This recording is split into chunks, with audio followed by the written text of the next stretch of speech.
We are a miracle. And sometimes it's nice if we can make a request for one, because they're natural things, and when they don't happen, something's gone wrong. So if you would like prayer, if you don't feel like doing it up here after service, if you look in the front of the seat back, you'll see one of these prayer requests. Fill one of them out. The practitioners meet on Monday morning, and in confidence, we look at these and we pray on them all week. So, yet another way to use us. And now, I am just so delighted to introduce a man that I've experienced over the years, not a great number of times, but this is not his first rodeo here either.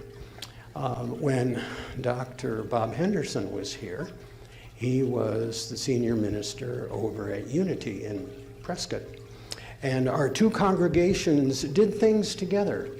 One of them I remember only because it was the World Peace Meditation on New Year's Eve morning, and it's supposed to be worldwide, and so it happened at 12 noon Greenwich Mean Time. That happens to be 4 in the morning in Prescott. But we gathered here, and then the next year we gathered over at Reverend Tom's church and back here, and shortly after that the Berlin Wall fell. So there is something to this prayer thing. What I would like to do now is just welcome this gentleman.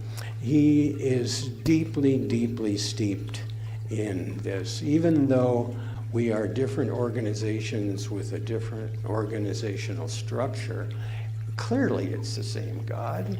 And what I especially like about Reverend Tom is his ability to take the Bible and go beyond the words and the quote and be able to center himself into explaining what it means in modern times.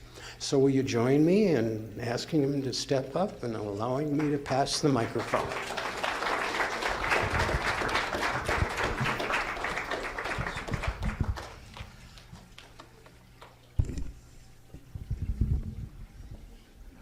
Good morning, everyone. It's delightful to be here, and thank you for sharing your morning with me today. When I first started out in New Thought, I learned something, which was that people in New Thought don't have problems. They have challenges.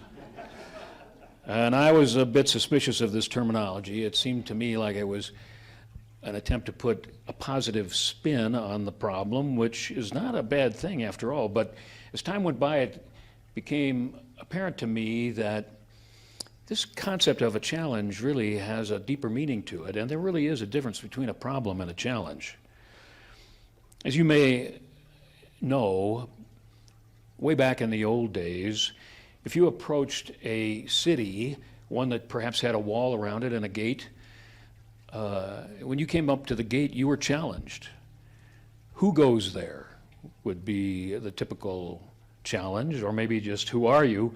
And you had to come up with the right answer if you wanted to get any further. It was a question of identity. And over time, it occurred to me that when we encounter a problem in life, mostly it really is a challenge. It is life saying to us, who goes there? Now, we might answer, well, I'm not sure, the whole thing is somebody else's fault, and I want to know who's to blame, and life is against me anyway, and my parents messed me up, and on and on. Or we might answer, I am a spiritual being. I am eternal, and I am learning and growing, and I know there is a blessing in this somewhere. Or as it's sometimes put, I know there's a pony in here somewhere. It's an identity question. Am I my ego, or am I something greater? It's the difference between going through it or growing through it, I think. Is it something that we must just hunker down and endure? Or is it something that is coming to us to give us the opportunity to grow in consciousness, to get to a deeper place in our awareness of who we are and what our life is all about? Now, one place we might begin this discussion is in regards to our purpose in life here on this earth, which is a pretty big subject, and we're going to keep it really simple by just looking at it from this point of view. Eckhart Tolle says that we have two purposes in life, an outer and an inner purpose. Now, the outer purpose is unique to each individual, and it has to do with the roles that we play, the work that we do, the relationships that we build, and how we conduct ourselves in all of these areas, and the people that we influence, etc.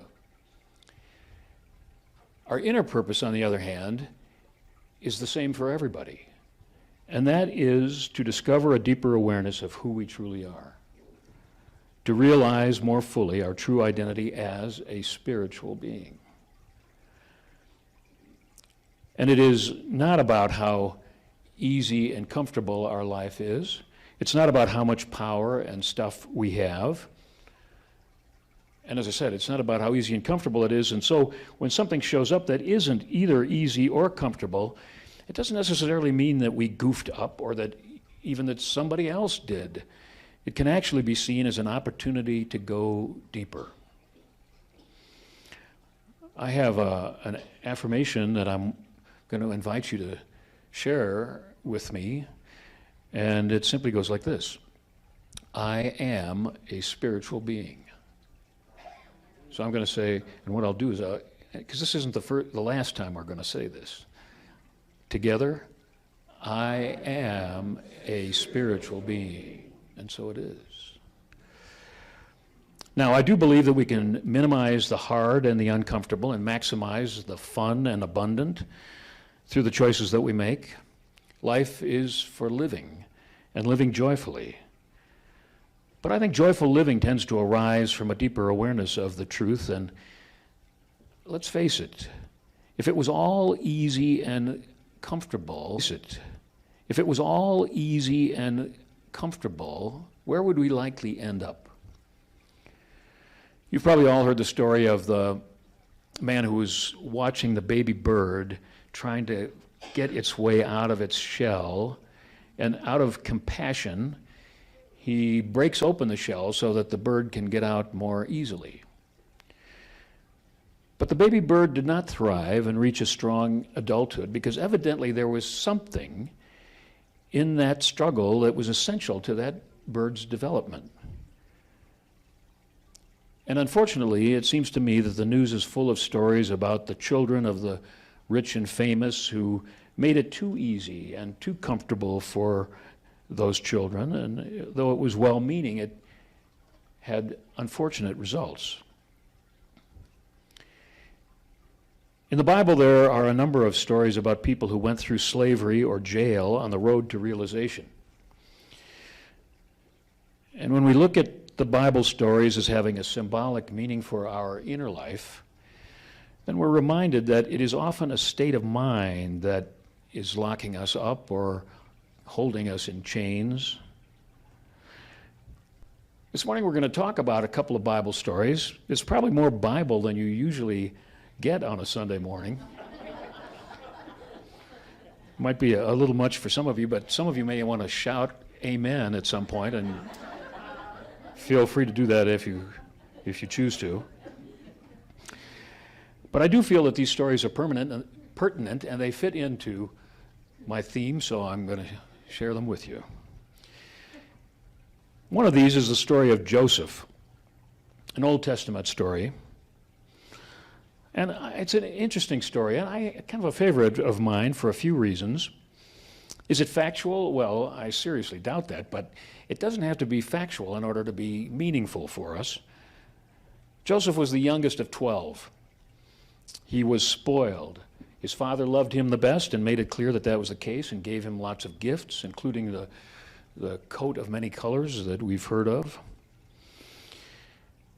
He had it easy and comfortable. Now, the Bible does say that the Spirit of the Lord was with him, and he had a gift, especially when it came to dreams. But in his immaturity and his ego, he lorded it over his brothers, and they hated him. And there came a day when they decided they had to get rid of him. Now, apparently their plan initially was to kill him. So they kidnapped him and they threw him in a pit.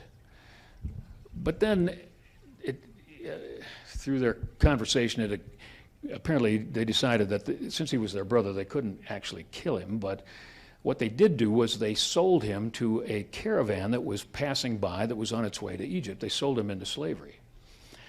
So he went to Egypt, and there he was bought by an official in the hierarchy there in Egypt, a man named Potiphar. And Potiphar started to give him things to do, and it turned out that Joseph was exceptionally good at everything that he did. I mean, he was very capable and competent, and everything that he did seemed to flourish. So he got more and more responsibility as time went on until he was virtually managing the whole household. Now, as the story goes, and this is sometimes the case with the Old Testament, things got complicated, and it seems that Potiphar's wife took a shine to Joseph, and she did not take it well when he rejected her, and so she made an accusation that ended up putting him back in prison. So here he is in prison. He's a slave and a prisoner in an Egyptian prison. You can imagine it's not exactly a great set of circumstances. But to try to make a long story short, because it is quite an involved story if you ever choose to read it, he ends up interpreting a dream for somebody who is a prisoner but used to be a member of the Pharaoh's household. Well, he gained some recognition for this. And when the Pharaoh has a dream that nobody seems to be able to interpret, Joseph is brought into the picture, and he comes up with this spiritually inspired interpretation of the dream. It has to do with 7 years of famine, first 7 years of plenty and then 7 years of famine. Well, the Pharaoh buys into this, and it enables the nation to plan for the famine that will come in the future and to handle it. And so when it does come, and by this time Joseph has tremendous influence in the household of the Pharaoh. It says in the story that he's actually the second most influential man in Egypt after the Pharaoh. So it's quite a rise from him from being an ex-convict and a slave. In any case, because of his planning, he's able to save the nation from starvation, and people from around the region start to show up, and in fact his family shows up, and they're trying to keep from starving. They don't recognize him when they come to ask for food, but he recognizes them, and as the story evolves, he does at some point, he does give them what they need, and he does it at one point reveal to them who he is. And kind of the key part of this is, what he says to them is, you may have meant it for evil, but God meant it for good. Now, one could say that he fulfilled his outer purpose by rising above his place as a slave and a prisoner, and rising into this place where he could help people, and in fact help his own family as well as the whole nation of Egypt. But it seems to me he could only do this because he was also fulfilling his inner purpose.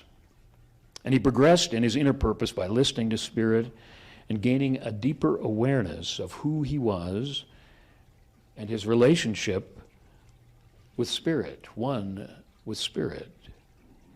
He rose above his old self-concept and gained a deep insight into his spiritual identity. And I think it's important for us to recognize that when we identify as a spiritual being, then we are aligning ourselves with the movement of Spirit, and the universe can get behind us and ahead of us to guide and support us in remarkable ways. Together, I am a spiritual being. I remember attending a program a long time ago that was led by Alan Cohen. I looked him up, and he's still teaching after all these years, and he's written something like 30 books, and he's New Thought and the Course in Miracles is really his focus.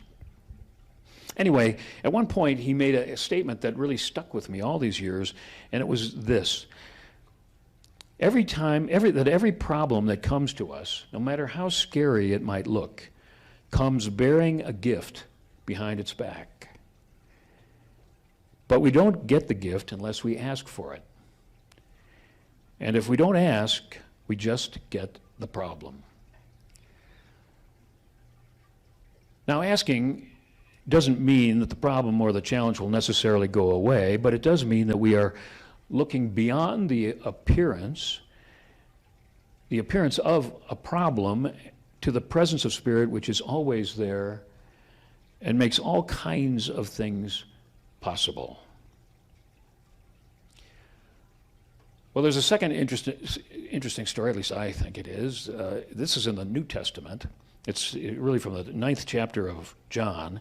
And this has to do with Jesus, the master teacher, and his disciples. And they are apparently just hanging out when they see a man go by who is blind. And they know him, and they know that he's been blind since his birth. And so the disciples ask Jesus a question. They say, "Teacher, who sinned? Was it this man or his parents that he was born blind?" Well, it's an interesting question, and Jesus responds in a much more interesting way. And then he goes on to facilitate a healing for this man. He actually takes some dirt and he spits on it. He again makes a little mud and puts it on the fellow's eyes, and then tells him to go to a pool and wash it off, and his sight will be restored. And he does that.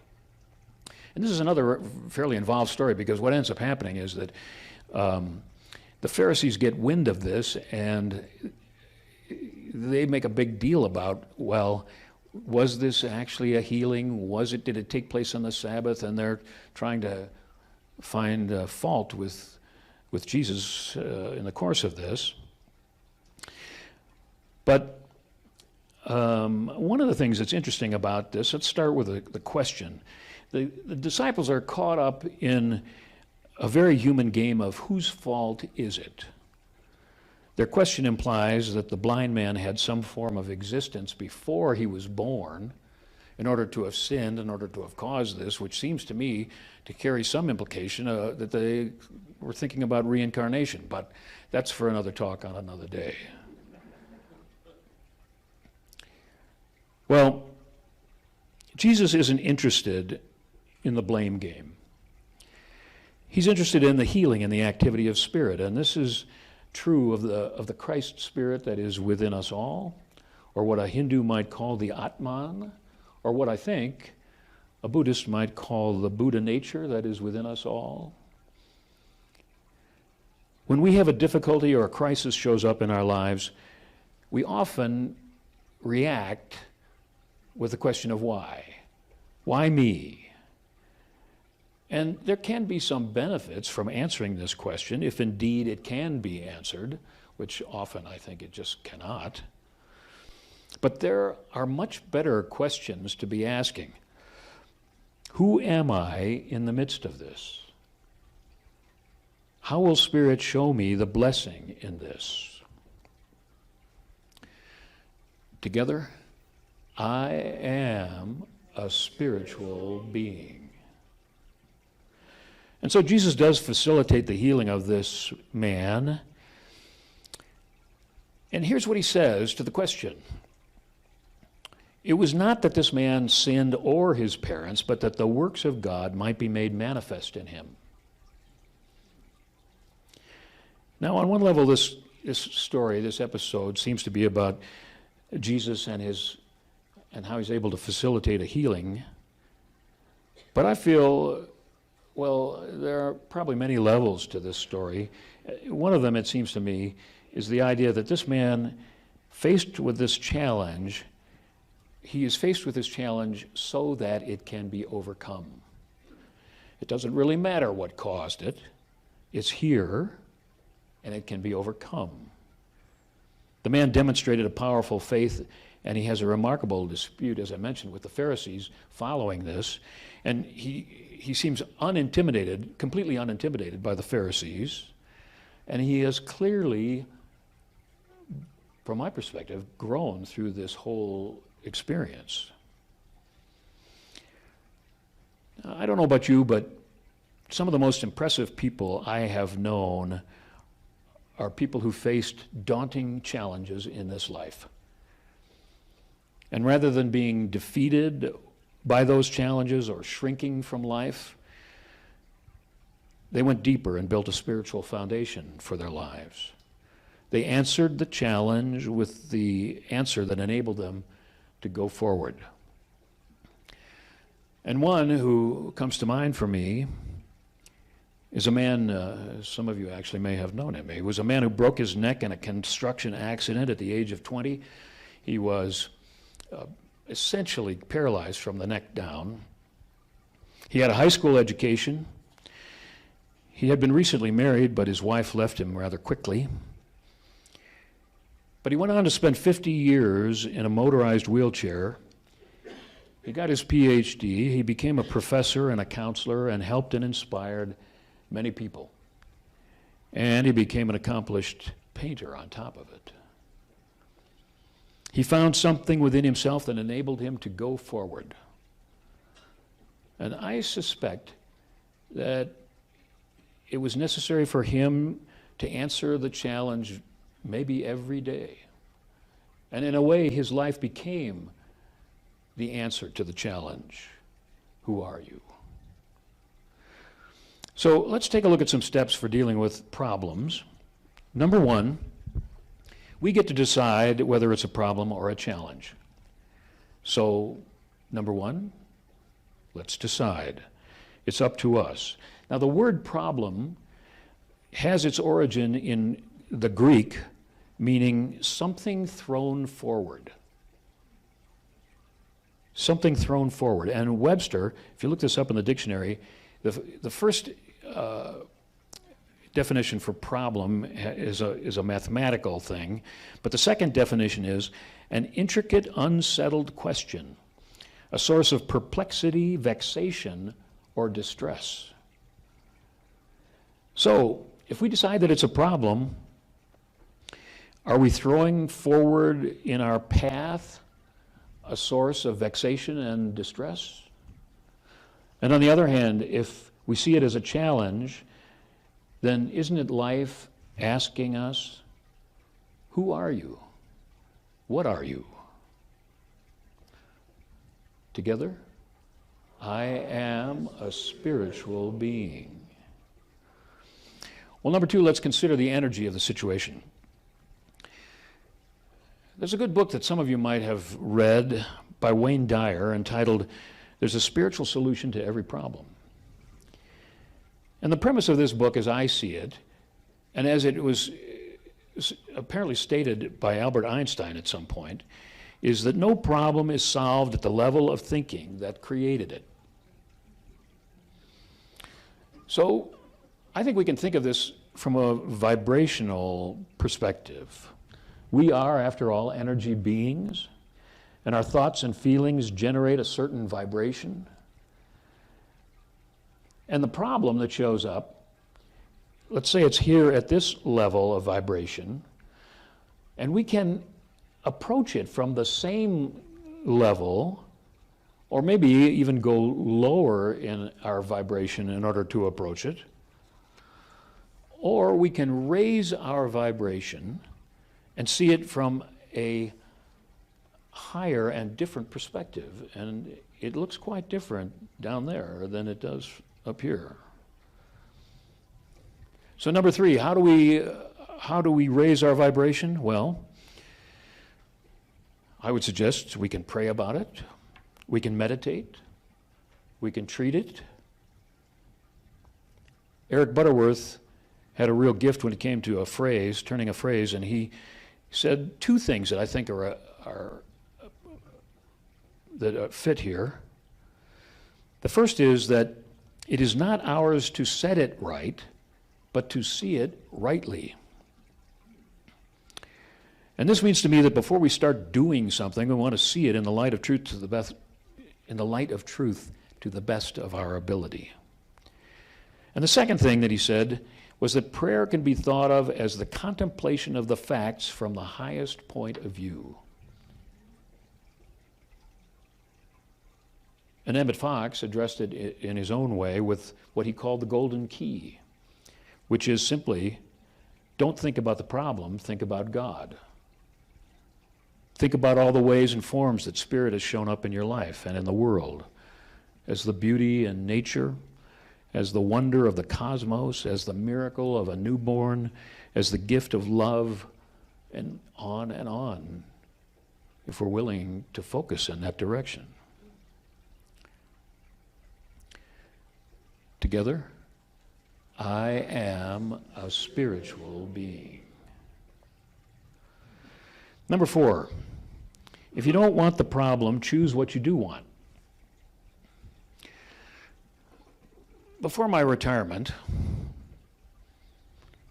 when I was active in ministry, people would come to me for counseling, and sometimes they would share with me a long and painful dissertation on what was wrong, which is understandable. But as truth students, we know that what we focus on expands in our lives. So sometimes I would ask them, what would you like to see? Because I think sometimes we get so involved in what we don't want and focused on it that it really precludes a different perspective. So I found that when people were able to focus their attention not on what they didn't want, but on what they did want, then it usually was a step into a new awareness. Is there stuff in our lives, in our world, that we could happily live without? Well, yes, I would say, for me, that is the case. There are lots of challenges that show up in our lives, some little, some big.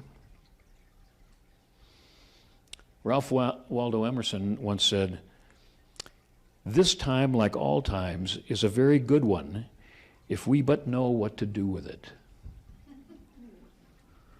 And I think it follows that that was true not only in his time, but for us.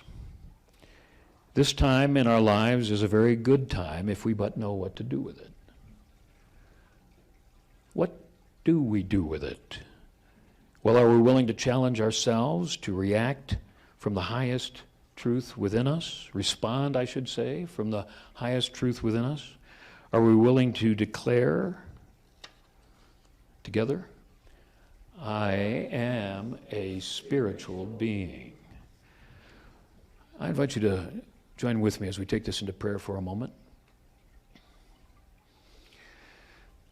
I am a spiritual being. I am spirit and expression.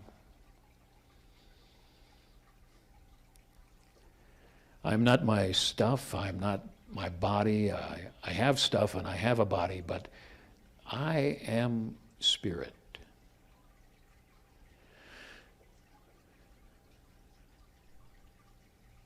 I am spirit, and one with spirit, I live my life confidently.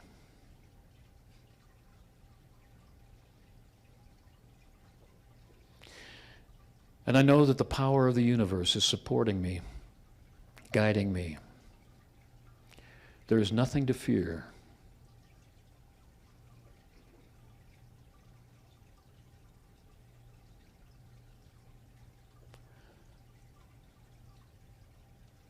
I am spirit.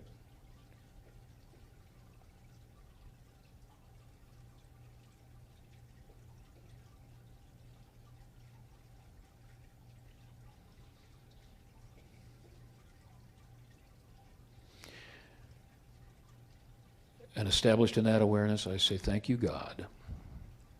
And so it is.